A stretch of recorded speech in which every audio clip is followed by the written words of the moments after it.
সম্প্রতি জামাতের secretary general অধ্যাপক মিয়া গোলাম পরোয়ার বলেছেন, জনগণ চায় স্থানীয় সরকার সচল হোক, আমরাও চাই জাতীয় নির্বাচনের আগে স্থানীয় সরকার নির্বাচন।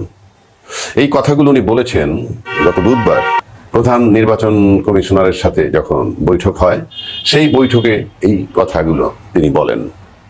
তিনি আরো বলেন ওখানে যে আমরা জামাত ইসলাম সংখ্যানুপাতিক নির্বাচনের পক্ষে আছে বলেও জানান, এবং এটার পিছনে তার যুক্তি হইল যে সংসদটাকে কার্যকর এবং সচল বলতে যা বোঝায় সেটা করার জন্য সংখ্যানুপাতিক হারে নির্বাচনটা তারা চায়। পাশাপাশি যদি আমরা বিএনপি কি বলছে, বিএনপি বলছে যে আমরা জাতীয় নির্বাচনটাকে প্রেফারেন্স দিচ্ছে, আগে চাই, আর স্থানীয় নির্বাচন পরে। আবার জামাত বলছে যে সংস্কার ছাড়া সুষ্ঠু নির্বাচন সম্ভব নয়। সংস্কারের পক্ষে বিএনপিও দ্বিমত করে নাই, ইতিমধ্যে সিদ্ধান্ত হয়ে গেছে যে মোটামুটি ডিসেম্বরে নির্বাচন হবে, যেটা বলা হয়েছে, এবং সেটা মনে হয় মোটামুটি সবাই মেনে নিয়েছে। বিশেষ করে এই মুহূর্তে সবচেয়ে বড় রাজনৈতিক দল হিসেবে যিনি আছেন, যারা আছেন বিএনপি, এবং তারপরে যারা আছেন তারা জামাত। কিন্তু ইন্টারেস্টিং ব্যাপার একটা, এই খুব সব মেনে নিলাম, সংস্কার মেনে নিচ্ছি, নির্বাচন মেনে নিচ্ছি, তারপর কিন্তু একটা কঠিন একটা সংকট তৈরি হতে যাচ্ছে। কিভাবে? সেটা হলো, জামাত বলছে যে আমরা জনগণ যেহেতু আগে স্থানীয় সরকার নির্বাচন চায়, আমরাও চাই স্থানীয় সরকার সচল হোক, জাতীয় নির্বাচনে তারা এটা চায়। প্রশ্ন হচ্ছে, নির্বাচন যদি সুষ্ঠু করতে হয় তাহলে সংস্কারটা দরকার, এটা যেমন জামাত চায়, বিএনপিও চায়।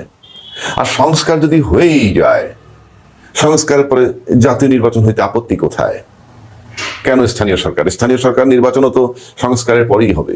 মানে আমি বলছি, এটা আমি আমার লজিকটা উপস্থাপন করার চেষ্টা করছি, যে তাহলে আগে কেন স্থানীয় সরকার নির্বাচনটা জামাতে গুরুত্ব দিচ্ছে।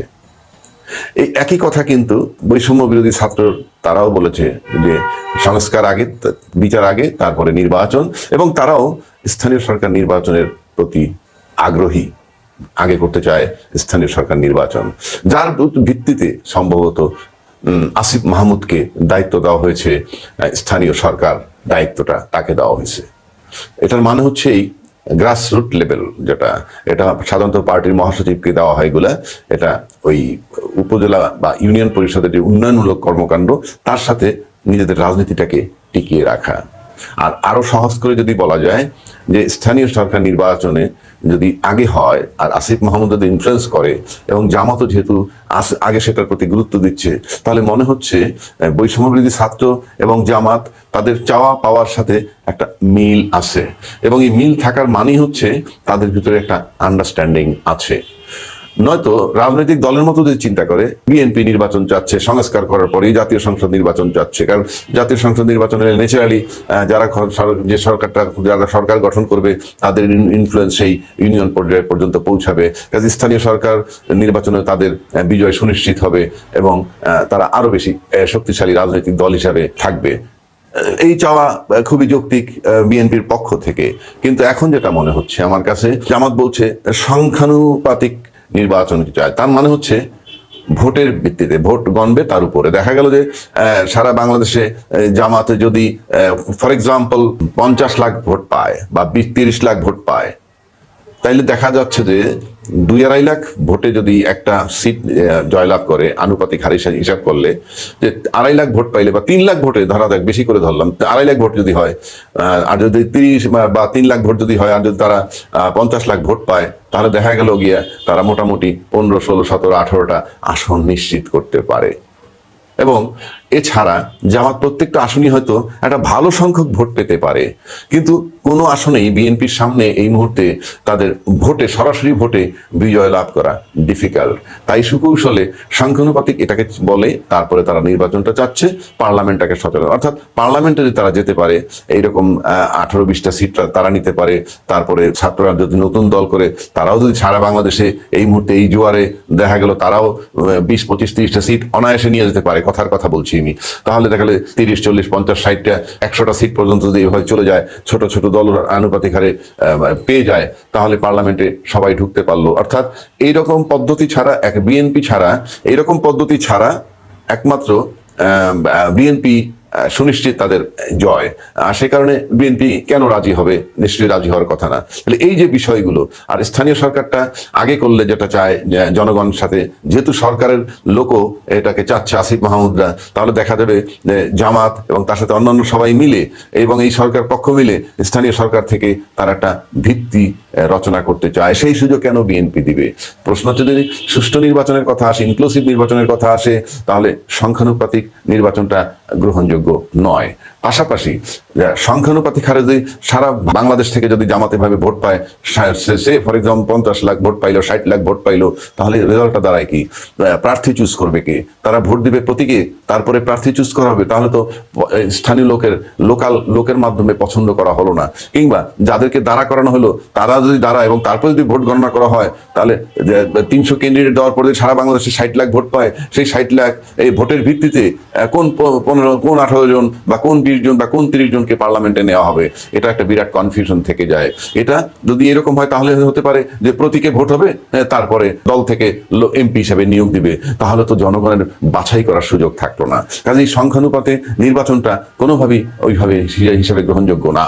তাহলে তো একটা এমন পদ্ধতি যাইতে পারে যে ঠিক আছে, রাষ্ট্রপতি নির্বাচন হয়ে যাক, সব দল থেকে রাষ্ট্রপতি প্রার্থী দিবে, সরাসরি ভোট, ব্যাস রাষ্ট্রপতি যে পরিমাণ ভোট পাবে সেই পরিমাণ ভোট থেকে তার দলের থেকে এমপি নিয়োগ করে দিবে।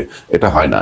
যদি ভোটের রাজনীতি করতে হয়, তাহলে সরাসরি ভোটের রাজনীতি থাকতে হবে। কিন্তু আমার বক্তব্যটা সেখানে না, বক্তব্যটা হচ্ছে অন্য জায়গায়। সেটা হলো, আজকে যদি এইগুলা স্ট্যান্ড নেয়, জামাত এর সাথে অন্যান্য ইসলামী দল মিলিয়ে ফেলবে জামাত, কারণ সব দলই খুবই অল্প সংখ্যক ভোট নিয়ে তারা দেশের ভিতরে রাজনৈতিক দল হিসেবে আছে। তাহলে যেটা রেজাল্ট দাঁড়াবে, সরকার পক্ষ বলতে আমি সরকারের ছত্রছায়ায় যে ছাত্র বৈষম্য ছাত্ররা যদি দল করে, জাতীয় নাগরিক কমিটি করে, উপদেষ্টারা যদি ওখান থেকে পদত্যাগ করে দলে যোগ দেয়, তাহলে আলটিমেটলি কিছু ইনফ্লুয়েন্স থেকে যায়। সরকার থেকে বের হয়ে আসা মানে হচ্ছে ইনফ্লুয়েন্স থাকবে। তাহলে কি সরকারি ছত্রছায়ায় কিংবা তার সাথে জামাত সবাই একত্রিত হয়ে আগে স্থানীয় সরকার নির্বাচন যদি চায়, আর বিএনপি যদি বলে যে না, আমরা স্থানীয় সরকার নির্বাচন আগে চাই না, আমরা চাই আগে জাতীয় সরকার, তাহলে একেবারে কনফার্ম করা যেতে পারে আগামীতে বাংলাদেশ একটা নতুন সংঘর্ষের দিকে যাচ্ছে, এবং সেটা কেউ ঠেকাতে পারবে না যদি এই সিদ্ধান্তগুলো অটল থাকে। তাহলে কোথায় যাবে দেশ, সেটা নিয়ে আমাদের ভাবা উচিত। এবং এটা যদি খুব খারাপ অবস্থায় যায়, আর ইউনূস সাহেবের মতো লোক নির্বাচন দিয়ে যদি পরিস্থিতি এরকম হয়, সে তো চেষ্টা করলো, চলে যেতে বাধ্য হতে পারেন। যদি যান, তাহলে আমাদের কি হবে? দেশটা হবে সরাসরি কান্ডারিবিহীন। এই মুহূর্তে ইউনূস সাহেব একজন কান্ডারি হিসেবে আছেন। আমি ঠিক জানি না রাজনৈতিক দলে কি সিদ্ধান্ত নিবে, কিন্তু এই জামাতের সূক্ষ্ম কৌশল, এই যে সংখ্যানুপাতিক নির্বাচন, এটা বিএনপি মানবে না। এটা খুবই যৌক্তিক, এবং সংখ্যানুপাতিক হারে নির্বাচন করলে কাকে ভোট দেবে সে এমপি হবে না, ওই এমপি হবে দলীয় পছন্দে, তাহলে তো সরাসরি ভোটের কোনো অস্তিত্ব থাকে না।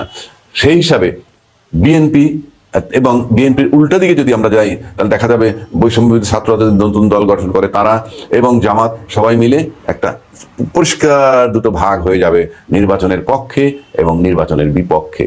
এবং সেটা যদি চলমান থাকে, এটা যত বেগবান হবে, দেশের সংঘর্ষ তত বেগবান হবে, দেশের রাজনৈতিক পরিস্থিতি তত খারাপ হবে, এবং জাতি অনিশ্চিত পথের দিকে আবার রওনা দিবে বলে আমার কাছে মনে হয়। কাজেই দেশের স্বার্থে দলমত নির্বিশেষে সমস্ত রাজনৈতিক যারা আছেন, তাদেরকে চিন্তা করে একটা জায়গায় আসেন দেশের মঙ্গলের স্বার্থে, নয়তো আমরা আবার লাইনচ্যুত হয়ে যাব, এবং সেটার খেসারত এই দেশের জনগণ ভুগবে, এবং এই দায় থাকবে রাজনৈতিক দল।